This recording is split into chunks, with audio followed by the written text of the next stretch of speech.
என்ன சொல்ல அல்ல கையாதான் இருந்தாங்களே தவிர அவங்களுக்கு எந்த தகுதியுமே கிடையாது. ஐயோ சசிகலா நாங்க போட மாட்டோம் சார், அவளை நாங்க அடிச்சு கொன்னுடுவோம் சார். அந்த மாதிரி பொம்பளை இருக்க கூடாது சார், அவதான் ஃப்ராடு சார். அவளை மாதிரி ஒரு ஃப்ராடு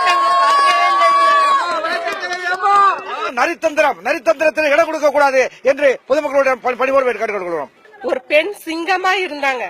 அந்த பெண் சிங்கம் இருந்த இடத்துல ஒரு அசிங்கத்தெல்லாம் நாங்க ஏத்துக்கவே முடியாதுங்க. 72 நாள் ஹாஸ்பிட்டல்ல இருந்த கதையை எங்களுக்கு இது வரைக்கும் ஒண்ணுமே தெரியல. என் தாய் எப்படி மறைஞ்சாங்கன்றதே எங்களுக்கு சுத்தமா தெரியல. அதை பத்தி அந்த சசிகலா அம்மாவுக்கு நடவடிக்கை எடுத்து எங்களுக்கு தகவல் கொடுத்தா எங்களுக்கு ரொம்ப நல்லா இருக்கும்ன்றத நாங்க மனப்பூர்வமா நினைக்கிறோம். இல்லைன்னா அவங்களுக்கோசரம் தீக்குளிக்க கூட நான் தயாரா இருக்கிறோம். சசிகலா இந்த உண்மையை எங்களுக்கு சொல்லி ஆகணும். இப்போ நம்ம ஒரு வீட்டுல வேலை செய்யறோம், அந்த வீட்டு வேலை செய்யறவங்க ஓனர் ஆக்க முடியுமா சார்? சாதாரணமா அந்த தோட்டத்துல பேப்பர் போட்டு கேசட் கொடுத்தவங்க எல்லாம் இன்னைக்கு இந்த தமிழகத்தை ஆளணும்னா அத மக்கள் ஏத்துக்க மாட்டாங்க. சசிகலா ஏதாவது சிறைக்கு போயிருக்காங்களா? கட்சிக்காக சிறைக்கு போயிருக்காங்களா? கட்சியில சாதாரண ஒரு மெம்பர் தான்.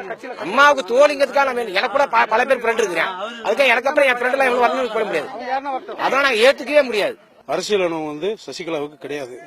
புரட்சித் தலைவர் அம்மா அவர்கள் பேரவை ஓபன் பண்ணும்போது அவங்களை அவாய்ட் பண்ணாங்க. அவர் உண்மையான உயிர் தோழி. சசிகலா பத்தி பெருமை பேசுற அவனை பெரியவளா சார். அம்மாவுக்கு எவ்வளவு கஷ்டப்படுத்திருக்கா அவ. நான் சும்மா கட்டி அவ போய் சொல்லி ஸ்லோ பாய்சன் கொடுத்த அம்மா சாவடிச்சது அந்த முன்னதான் சார். இத்தனை நாள் வெளில முன்ன விட முன்ன செத்துருவோன்னு முன்ன வந்திருக்கால சார். அவெல்லாம் சுட்டு பொசுக்கணும் சார். சத்தியமா என்கிட்ட 20 கூட அவளை சுட்டு பொசுக்கணும் சார். இல்ல அம்மாவே அவங்களுக்கு எந்த ஒரு பொறுப்பும் கொடுக்கல. அப்படி இருக்கும்போது அம்மா இது நல்லா இருக்காதுன்னு நினைக்கிறோம். இல்ல சார், ஏத்துக்க மாட்டோம்.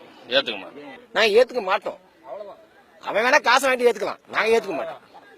சசிகலா குழுன்னு சொல்லி நான் சொல்ல மாட்டேன். ஏன்னா 60 நாளா அந்த அம்மா உள்ள ஒரே ஒரு சசிகலா கூட நான் சொந்தக்காரங்க நீங்க யாருமே இல்ல. அந்த மக்கள்கிட்ட அவங்க ஒரு வார்த்தை அம்மா இப்படி இருக்கிறாங்கன்னு சொல்ல யாரு வந்தாலும் அம்மா உள்ள இருக்கிறாங்க மூடி வச்சுட்டாங்க. இப்ப நெட்ல போட்டு காமிக்கிறாங்க. இதை எப்படி அனுபவிச்சாங்க அந்த தமிழ்நாடு அரசு? அப்ப ஒரே ஒரு வார்த்தை அதை காட்டிருந்தாங்கன்னா இதே சசிகலா நம்புவோம்.